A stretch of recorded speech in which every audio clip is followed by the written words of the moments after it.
बिस्मिल्लाहिर्रहमानिर्रहीम। आज का हमारा टॉपिक है डेप्थ परसेप्शन, गहराई का इदराक करना। गहराई का इदराक करने का मतलब है द एबिलिटी टू जज डेप्थ एंड डिस्टेंस एक्यूरेटली। उसने कहा कि हमारे अंदर ये सलाहियत मौजूद होती है कि हम पता लगा सके कि कौन चीज़ कितनी गहरी और कितने फासले पे है हमारे से, सही तरह बता सकते हैं, एक्यूरेटली बता सकते हैं। It is an adaptive skill. Adaptive skill का मतलब है कि हम परफॉर्म करेंगे कुछ। देखें ना, जब हम किसी चीज़ को परसीव करते हैं तो उस पर हम कुछ एक्शन करते हैं, ठीक है। It plays an important role in determining of our actions. जैसे कि हम किसी चीज़ का इदराक करने के बाद इस पर अमल करके, यानी कि हरकत कर कर देखते हैं ना। फॉर एग्ज़ाम्पल कोई चीज़ देखते हैं तो फिर उसको परसीव करते हैं और समझते हैं और फिर उसके अकॉर्डिंग एक्शन करते हैं। तो उसने कहा इसी तरह गहराई का इदराक करना भी एक अडेप्टिव स्किल है कि इसके अकॉर्डिंग हमारे, जब हम गहराई का इदराक करते हैं तो उसके मुताबिक फिर हम उस पर हरकत करते हैं या उसको परसीव करते हैं, ठीक है। जब भी हमने किसी चीज़ को परसीव करना होता है ना, यानी कि किसी चीज़ का इदराक करना होता है, उसके अंदर सबसे इम्पोर्टेंट होता है क्यू। क्यू का मतलब होता है इशारा। इशारा, क्यू की डेफिनेशन है any sensory information that give rise to a sensory estimate. कोई भी ऐसी इन्फॉर्मेशन जिसे हम अपने माहौल में से सेंस करें और फिर उसके उसके मुताबिक हमारे अंदर कौन सी चेंजेस आएँ, सेंसरी चेंजेस आएँ, यानी कि न्यूरॉन्स हमारे ब्रेन तक मैसेज लेके जाएँ, ब्रेन में वो चीज़ें प्रोसेस होंगी और उसके बाद हम उस पर एक्शन करेंगे। उसने कहा इन आवर डेली लाइफ, यानी कि हमारी रोज़मर्रा की ज़िंदगी में हम हर चीज़ का इदराक करने के लिए, जैसे कोई इंसान मूव कर रहा है, ठीक है, चीज़ें हिल रही हैं, इधर से उधर जा रही हैं, इन विजुअल इन्वायरमेंट, यानी कि देख कर हम किसी चीज़ का इदराक करते हैं। लेकिन हर वक्त ऐसे नहीं होता कि हम हर चीज़ का इदराक देख कर ही करें। इदराक और भी मुख्तलिफ़ किस्म का हो सकता है, ठीक है, और उसमें जो क्यूज़ होते हैं वो भी डिफरेंट टाइप्स के हो सकते हैं। सबसे पहले है विजुअल क्यूज़, जिसमें हम आइज़ का आँखों का से मदद लेकर किसी चीज़ का इदराक करते हैं। नॉन विजुअल क्यूज़ में टच, हेयरिंग, स्मेलिंग, किसी चीज़ को छू कर, किसी चीज़ को सुनकर, ठीक है, और किसी चीज़ को स्मेल करके। स्टिमुलस क्यूज़ में फ़िज़िकल क्यूज़ आते हैं।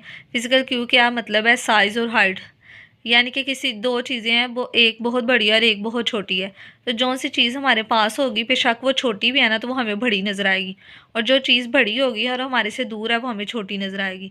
इसी तरह हाइट की भी यही एग्जांपल है, ठीक है, कि जितनी दूर हमारे से चीज़ें होती हैं ना उतनी छोटी दिखाई देती हैं, जितने पास जाओ उतनी लंबी दिखाई देती हैं। विजुअल क्यूज़ का मैंने बता दिया कि देख के किसी चीज़ को परसीव करना, हम देख के बता सकते हैं कि इसकी कितनी गहराई है, ये चीज़ कितनी गहरी हो सकती है, एक एस्टिमेट तो हम बता ही सकते हैं।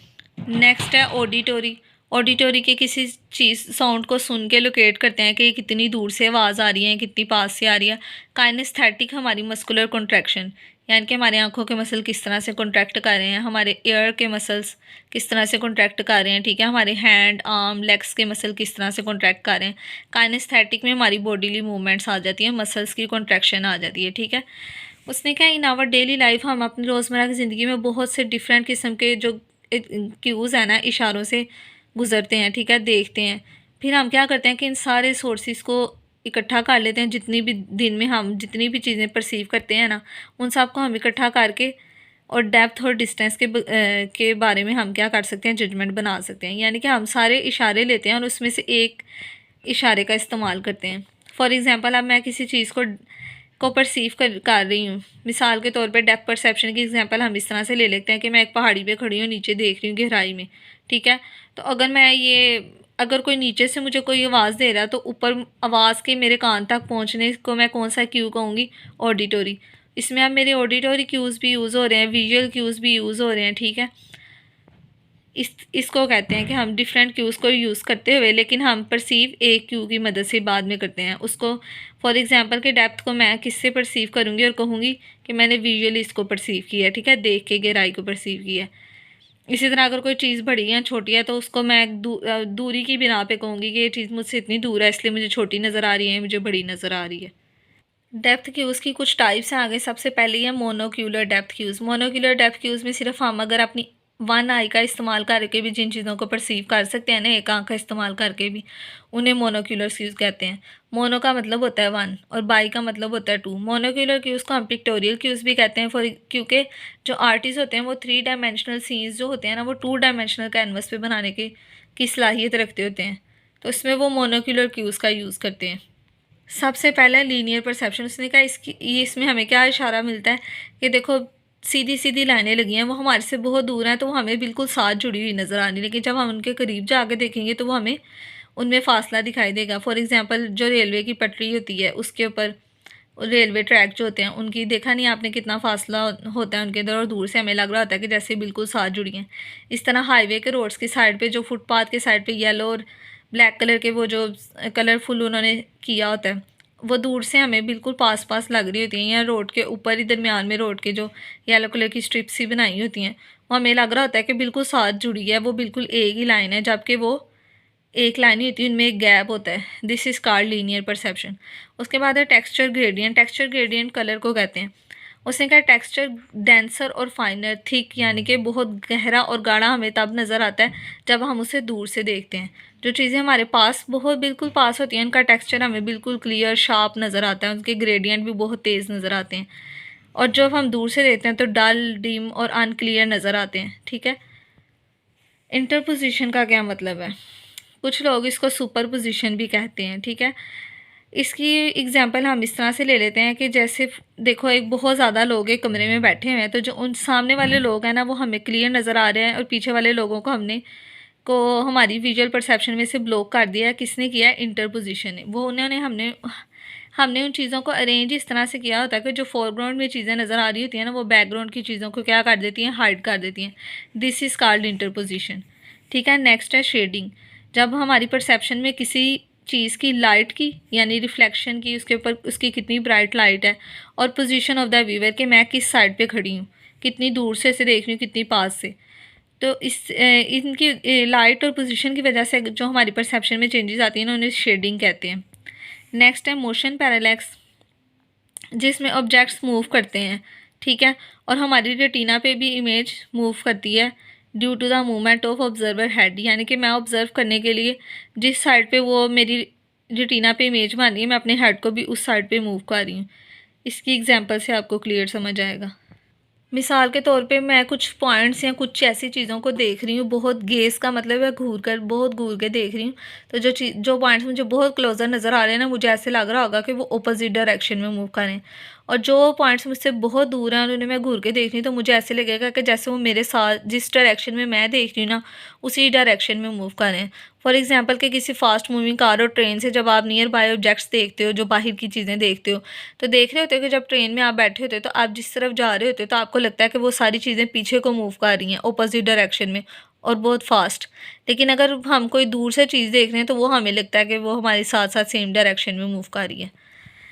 जब कोई भी क्यू प्रेजेंट ही ना होता तो मोशन पैरालैक्स एक बेस्ट क्यू है जो डेप्थ को परसीव कर सकता है इजीली। रॉजर और ग्राहम्स ने ये कहा था।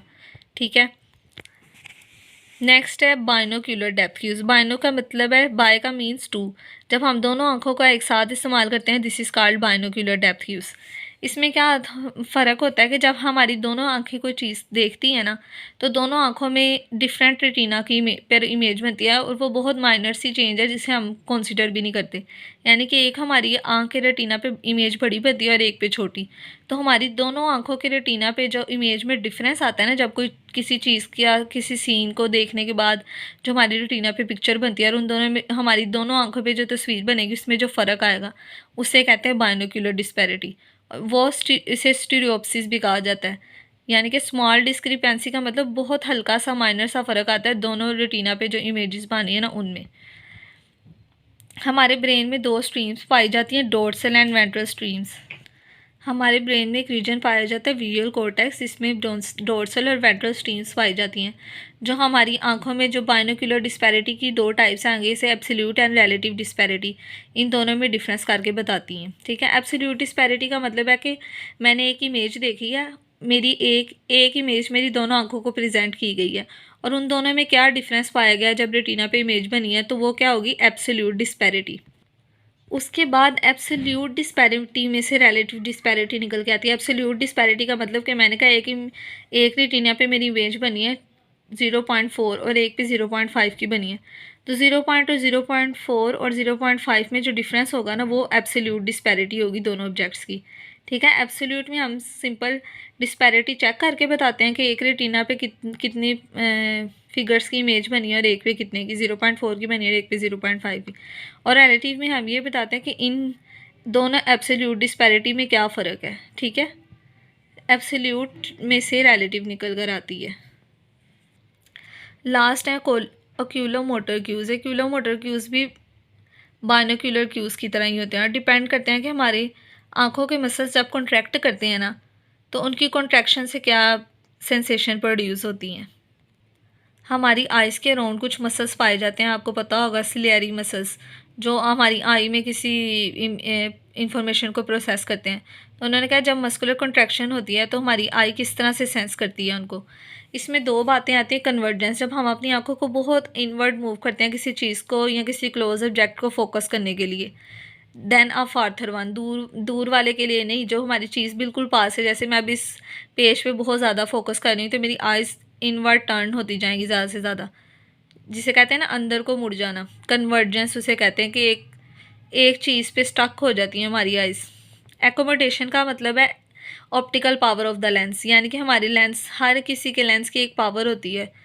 देखा है ना, जैसे कुछ लोगों की आई साइट वीक हो जाती है तो फिर उनको उनकी लेंस की पावर कम हो जाती है तो फिर उनको ग्लासेस का यूज़ करना पड़ता है। इसे कहते हैं एकोमोडेशन। का मतलब है कि हमारे हर इंसान की लेंस की कितनी थिकनिंग है और किसी क्लोज ऑब्जेक्ट पे फोकस करने के लिए कितनी ऑप्टिकल पावर यूज़ कर रहा है एक बंदा, ठीक है। इसे कहते हैं एकोमोडेशन। नेक्स्ट आ जाते हैं मोनो ओरल क्यूज़, जिसमें एक ईयर का इस्तेमाल कर रही हूँ मैं, एक कान का इस्तेमाल कर रही हूँ, ठीक है। Distance from the region of the sound, यानी कि मैं देख रही हूँ कि ये साउंड आ किस जगह से रहा है, पैदा कहाँ से हो रही है ये आवाज़। तो ये किन चीज़ों पे डिपेंड करता है, डिपेंड करता है कि किसी साउंड की पिच कितनी है, उसकी वेवलेंथ कितनी है, उसकी इंटेंसिटी कितनी है।